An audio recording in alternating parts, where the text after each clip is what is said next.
आदिलक्ष्मी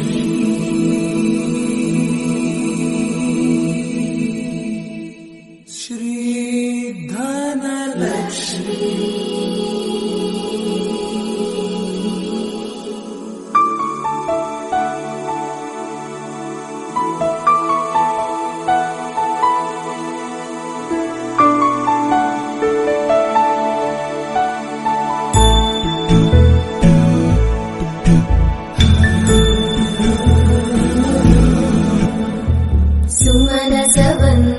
सुन्दरि माधवी चन्द्र सहोदरि हेममयी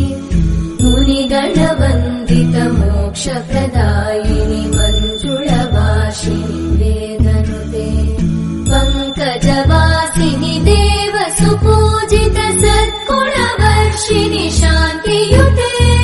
जय जय हे मधुसूदन कामिनि आदिलक्ष्मि जय पालय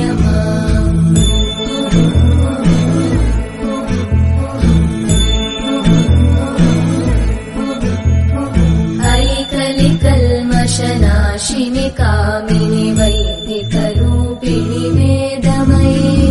क्षीरसमुद्भव मङ्गलरूपिणि मन्त्रनिवासिनि मन्त्रनुते मङ्गलदायिनि अम्बुजवासिनि देवगणाश्रितपादयुते जय जय हे मधुसूदन कामिनि धान्यलक्ष्मि जय पालय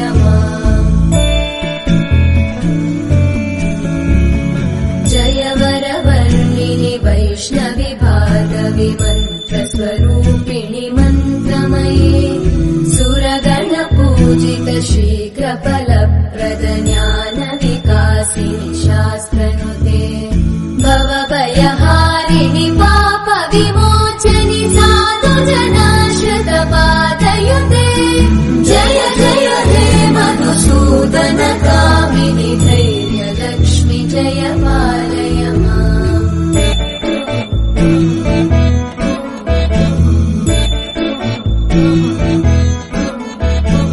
जय जय दुर्गतिनाशिनि कामिनि सर्वफलप्रद शास्त्रमये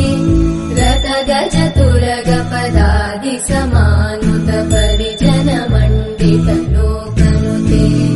हरिहर ब्रह्म सुपूजित सेवित तापनिवारिणि पादयुते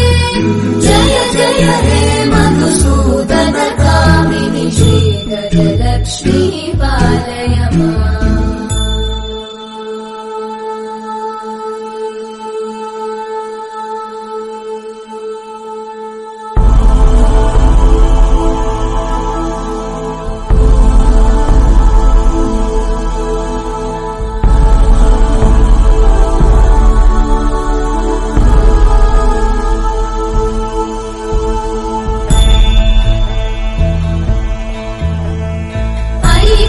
वाहिनि मोहिनि चक्रिणि रागविवर्धिनि ज्ञानमये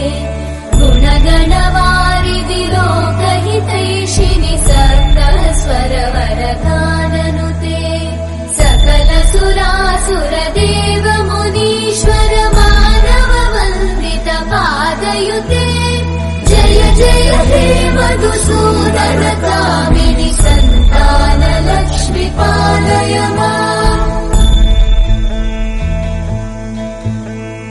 जय कमलासनि सद्गतिदायिनि ज्ञानविकासिनि गानमये अनुदिनमर्चित कुङ्कुमधूसर भूषित वासित वाद्यनुते कनकधरा स्तुति वैभववन्दित शङ्कर देशिक मान्यपते जय जय हे मधुसूदन कामिनि विजयलक्ष्मि जय पालय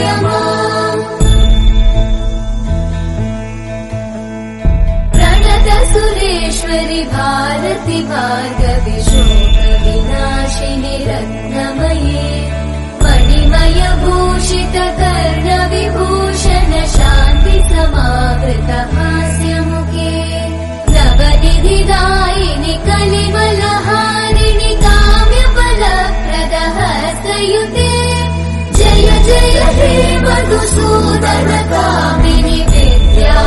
लक्ष्मी पालय माम् धिमि धिमि धिं धिमि धिं धिमि धिं धिमि धुनाद सुपूर्णमये धुम धुम धुं धुम धुं धुम धुं धुम शङ्खनिनाद सुवाद्यनुते वेद पुराणेतिहास सुपूजित वैदिक मार्ग प्रदर्शयुते जय जय हे मधुसूदन कामिनि श्रीधन लक्ष्मी पालय माम् जय जय हे मधुसूदन कामिनि श्रीधन लक्ष्मी पालय माम्।